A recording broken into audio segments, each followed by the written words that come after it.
Hello guys and welcome. In this video I will show you how to download BeamNG in PC or laptop. So without wasting any time, let's get started by going to the web browser and then type Steam in the search bar. Now what you need to do is click on the first link that appears. Once you click on the first link, then you want to click on install Steam. Then click on this blue button which is install Steam. Now once you install Steam, what you need to do is click on the search bar and type Beaming Drive.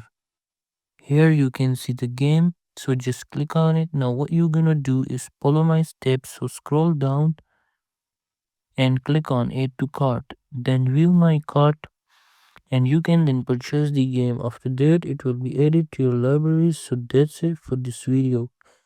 Make sure to like and subscribe for more. Thanks for watching and I will see you in the next video.